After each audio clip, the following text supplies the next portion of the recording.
I remember somebody saying to me that, Blessing, if you lose your GP slot for a psychiatry slot that you are not even sure you're going to get, then you must be a fool. I remember that after I passed my MSRA and then I was in that process of ranking for my preferred location and specialty, I actually got to a point where I was stuck because I had a GP training slot, but then it was more like I wanted psychiatry. And I remember that at that point, I had to actually speak to various people. I spoke to some GP trainees, I spoke to some psychiatry trainee, and that was because I needed to make a decision about which of these specialties I was going to go into, because as an IMG, these are like the two easiest specialties you can easily get into. I'm not saying it's impossible to get into other specialties. Yes, you can. I'm just saying that generally these are like the two that you can easily get into. And so I also know that for some of you, you're probably at that point where it's looking like, okay, is it GP, is it psychiatry? And I know because some persons have actually reached out to me to ask me that, okay, why psychiatry? Why, like, they wanted to make that decision about whether to go for psychiatry or GP.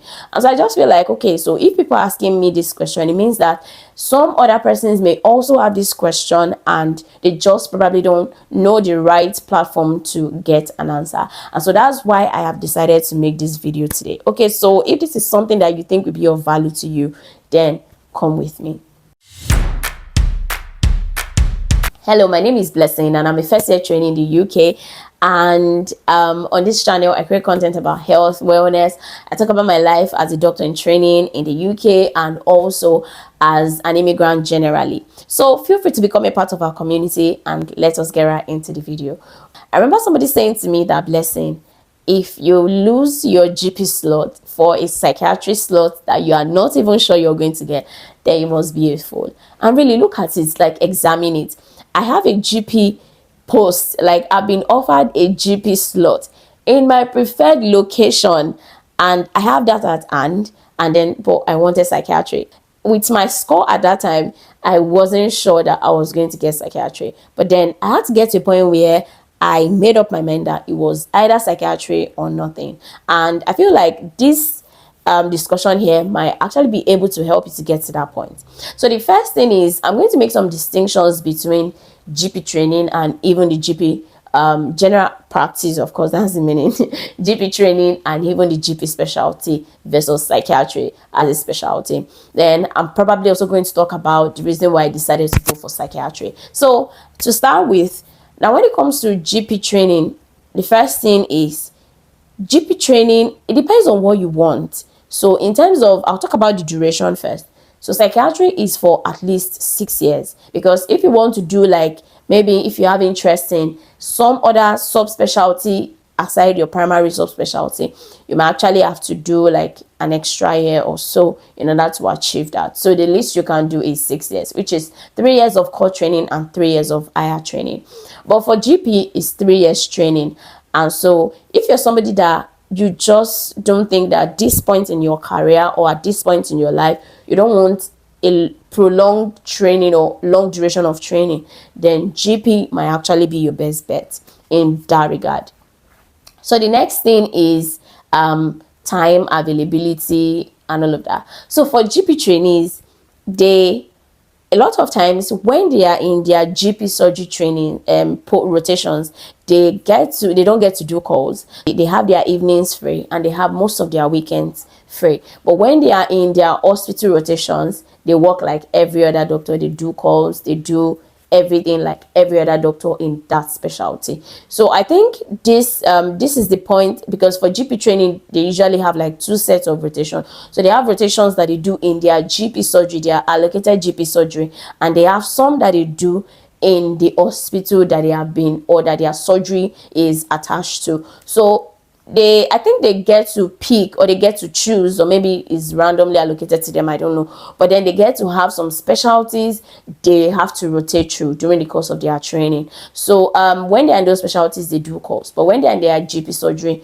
they tend to have their evenings free. And even when they become GPs, they tend to have most of their evenings free and most of their weekends free. So if you're somebody that you feel like maybe for some personal reasons, or you have some other interest or engagements or things that you are into outside of medicine, and you feel like you need that time, or you just want to have a control over your time, you just want to have your weekends to yourself or to your family, or for whatever thing you want to do with it, then GP might actually be the place for you. Now, for psychiatry, you get to do calls, you get to do a weekend, night calls, all of that, like doctors in every other specialty. Though I think there's usually this general frequency of 1 in 6 and all of that, but I don't know if that works for every trust. But that is the current one that we are using in my trust. And so the next thing I'm going to be talking about is slot availability. So GP tends to have more slots compared to psychiatry.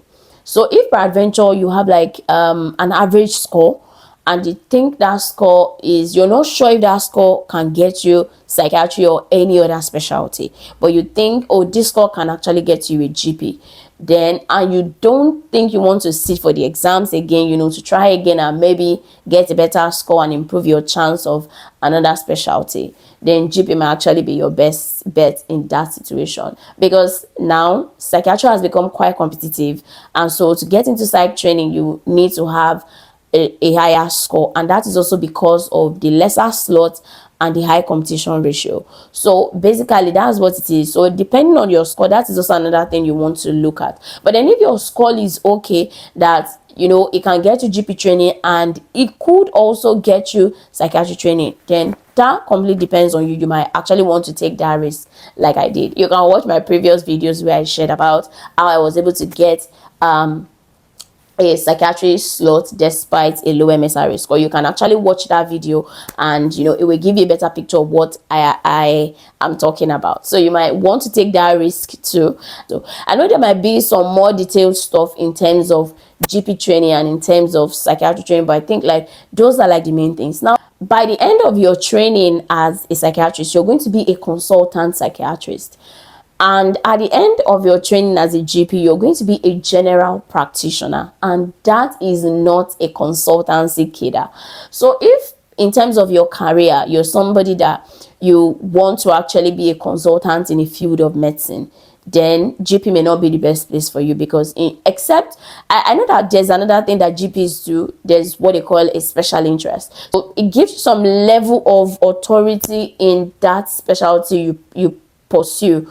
So I know that for some GP trainees, some GPs who actually pursued a special interest in psychiatry, and they are at the level of a specialist associate. So they can make a lot of decisions, they can do a lot of things, but they might still not be able to fully function at the level of a consultant. I mean, like in terms of what they are permitted to do. So I think people also do that. Maybe you're interested in ED. After your GP training, you decide to pursue a special interest in urgent care. Some people in some specialties of medicine, and some people in O&G, and so it depends. And so that gives you some level of freedom, to do some things in that specialty. I don't know so much about it, but I think that's just the general idea that I have about special interest. Considering all of this, I think this might be able to help you decide, is this what I want in terms of my career, in terms of my time, in terms of duration of training, in terms of this. So if you're, at least now you have all of that information. And I would say that for both specialties, there's actually, I would say, like a good work-life balance.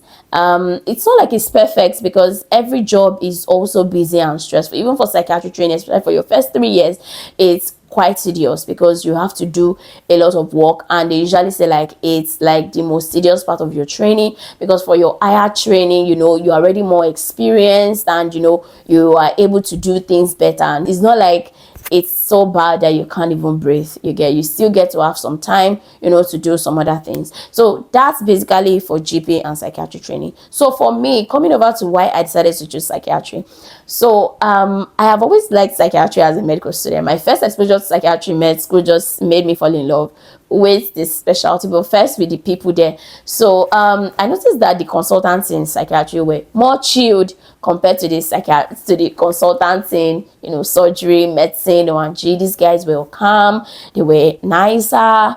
You hardly hear any of them, you know, say nasty things to you. You know, these guys were like cool. And then in my mind I was like, okay, why are these guys different? And I think that was the first thing that attracted me to that field. And I'm like, okay, I like this place.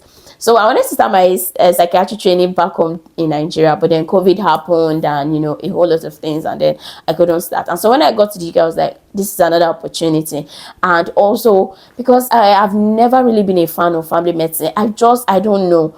I just don't enjoy that family medicine, like, because we had a rotation in med school where we rotated. I think we spent how many months in family medicine rotation. So, and that was when I made up my mind, okay, family medicine is definitely not for me. That, okay, I'm not enjoying this thing.